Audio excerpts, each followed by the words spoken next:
The King and His Hawk. Thomas Jefferson once advised us about how to control our temper. When angry, count to 10 before you do anything, and when very angry, count to 100. Genghis Khan learned the same lesson 800 years ago. His empire stretched from Eastern Europe to the Sea of Japan. Genghis Khan was a great king and warrior. He led his army into China and Persia, and he conquered many lands. In every country, people told about his daring deeds, and they said that since Alexander the Great, there had been no king like him. One morning when he was home from the wars, he rode out into the woods to have a day's sport. Many of his friends were with him. They rode out gaily, carrying their bows and arrows. Behind them came servants with the hounds. It was a merry hunting party. The woods rang with their shouts and laughter. They expected to carry much game home in the evening. On the king's wrist sat his favorite hawk, for in those days hawks were trained to hunt. At a word from their masters, they would fly high up into the air and look around for prey. If they chanced to see a deer or rabbit, they would swoop down upon it swift as any arrow.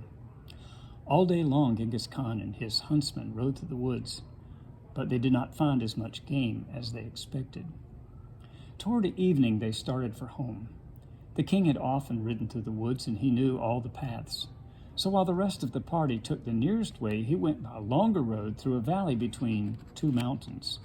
The day had been warm, and the king was very thirsty. His pet hawk had left his wrist and flown away. It would be sure to find its way home. The king rode slowly along. He had once seen a spring of clear water near this pathway. If he could only find it now. But the hot days of summer had dried up all the mountain brooks. At last, to his joy, he saw some water trickling down over the edge of a rock. He knew that there was a spring farther up. In the wet season, a swift stream of water always poured down here, but now it came only one drop at a time. The king leaped from his horse. He took a little silver cup from his hunting bag. He held it so as to catch the slowly falling drops. It took a long time to fill the cup. The king was so thirsty that he could hardly wait. At last it was nearly full. He put the cup to his lips and was about to drink. All at once there was a whirring sound in the air, and the cup was knocked from his hands. The water was all spilled upon the ground. The king looked up to see who had done this thing. It was his pet hawk. The hawk flew back and forth a few times and then alighted among the rocks by the spring. The king picked up the cup and again held it to catch the trickling drops. This time he did not wait so long. When the cup was half full, he lifted it toward his mouth, but before it had touched his lips, the hawk swooped down again and knocked it from his hands. And now the king began to grow angry. He tried again, and for the third time the hawk kept him from drinking. The king was now very angry indeed. "How do you dare to act so?" he cried. "If I had you in my hands, I would wring your neck." Then he filled the cup again. But before he tried to drink, he drew his sword. "Now, Sir Hawk," he said, "this is the last time."